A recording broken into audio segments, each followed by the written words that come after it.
डोभाल जी के दावे सुनकर ऐसा लगा जैसे मिशन इम्पॉसिबल भी उनसे स्क्रिप्ट मांगने आ जाए। 23 मिनट में 9 ठिकाने, वो भी भारत को बिना नुकसान के। जी हाँ, एनएसए अजीत डोभाल ने खुलासा किया कि भारत ने ऑपरेशन सिंदूर के तहत पाकिस्तान के अंदर घुसकर 23 मिनट में 9 आतंकी ठिकानों को तबाह कर दिया। मतलब हर 2.5 मिनट में एक टारगेट ध्वस्त। ठीक है, मान लिया हमने, क्योंकि हमें हमारी सैन्य बल के पराक्रम पर पूरा भरोसा है। लेकिन क्या हमारे देश का एक शीशा तक नहीं टूटा? अपने बयान में डोभाल ने कहा कि इस ऑपरेशन को लेकर विदेशी मीडिया ने भारत के नुकसान की खूब झूठी खबरें फैलाई। मैं ये दावा करता हूँ कि अगर कोई नुकसान हुआ है तो हमें एक भी फोटो दिखा दे।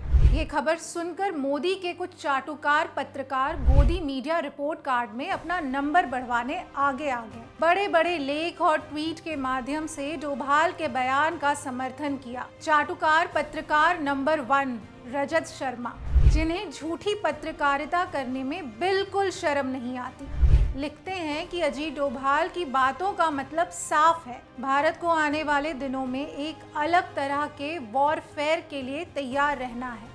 हमें इस बात का एहसास होना चाहिए कि चीन और पाकिस्तान से एक साथ मुकाबला होगा। हमारी फौज इसके लिए तैयार है। भारत रक्षा में आत्मनिर्भरता के रास्ते पर है। हमारी रक्षा नीति का संकल्प दृढ़ है। हमारी सरकार का इरादा पक्का है। आर्म्ड फोर्स को खुली छूट है।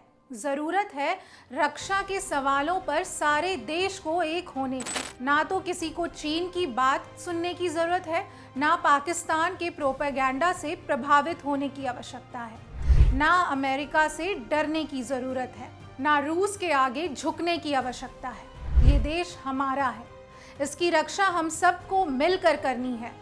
कोई हमारी सहायता करने नहीं आएगा। सरकार को चाहिए कि वो सभी राजनीतिक दलों को साथ लेकर चले और सारे राजनीतिक दलों को रक्षा के मामले में सरकार के साथ खड़ा होना चाहिए। आने वाले दिन सुरक्षा के लिहाज से देश के लिए इम्तिहान की घड़ी होंगे। जी हाँ, बिल्कुल सही कहा आपने। हमारी फौज पर हमें पूरा भरोसा है, लेकिन हमें सरकार के इरादों पर बिल्कुल भरोसा नहीं। क्या पता कब मोदी जी के परम मित्र डोनाल्ड ट्रंप सीज फायर का ऐलान कर दें और मोदी जी इस पर बिल्कुल चुप हो जाएं। देश के हर जरूरी मुद्दे पर मोदी की चुप्पी तो देश ने 11 सालों से झेली है, पर आपका चुप होकर सरकार से सवाल ना करना जमता नहीं है। भारत के लोग एक दूसरे के साथ खड़े हैं। बस आप अपने आकाओं के फैलाए हिंदू मुस्लिम वाले प्रोपेगेंडा को हवा देना बंद कर दें। और ये क्या कह दिया आपने, अमेरिका से डरने की जरूरत नहीं? जी बिल्कुल, हम तो नहीं डर रहे, लेकिन आप अपने साहिब से पूछिए कि ट्रंप के 22वें बार ये दावा करने पर कि भारत और पाकिस्तान के बीच अमेरिका ने व्यापार की धमकी देकर सीज फायर करवाया, पर क्यों कुछ नहीं बोलते? क्यों डरते हैं वो सच बताने से? भाई सही कह रहे हैं आप। सरकार को बिल्कुल चाहिए कि वो सभी राजनीतिक पार्टी को एक साथ लेकर चले। विपक्ष तैयार भी है। राहुल गांधी ने बार बार ये बयान दिया है कि देश की रक्षा के हर मुद्दे पर उनकी सहमति सरकार के साथ है। लेकिन आप अपने गुरु को जाकर बताएं कि अगली बार अगर देश के किसी मुद्दे पर ऑल पार्टी मीटिंग हो तो कम से कम मीटिंग में शामिल होने जरूर आए, ना कि कोई बहाना कर दूसरे देश फरार हो जाएं। आप इन सब बातों पर कहाँ कुछ बोलेंगे? आप तो टीवी पर मोदी की बड़ी बड़ी डींगे हाँकेंगे। खैर, आप अकेले नहीं जो सुबह शाम मोदी की आरती करते हैं। तिहाड़ वाले सुधीर चौधरी भी मोदी वंदना की रेस में शामिल हैं। तभी तो उन्होंने अपने शो डिकोड में डोभाल के बयान का सपोर्ट करते हुए सबूत गैंग का नारा लगा दिया। ये फेकू पत्रकार ये भूल गए कि पाकिस्तान के तरफ से की जाने वाली गोलीबारी से हमारे देश की सीमा से सटे गांव को कितना नुकसान उठाना पड़ा। ये उन 3 मासूम बच्चों जैन, उर्वा और विहान को भी भूल गए जिनकी जान पाकिस्तान से भेजे गए ड्रोन ने ले ली थी। वो बच्चे जो इस देश का भविष्य थे। डोभाल के उस बयान के समर्थन में लिखते लिखते ये चाटुकार भूल गए कि पाकिस्तान के तरफ से किए गए हमले में पुंछ के धार्मिक स्थलों को भी भारी नुकसान हुआ था। कई लोग मारे गए थे और कई घायल हुए थे।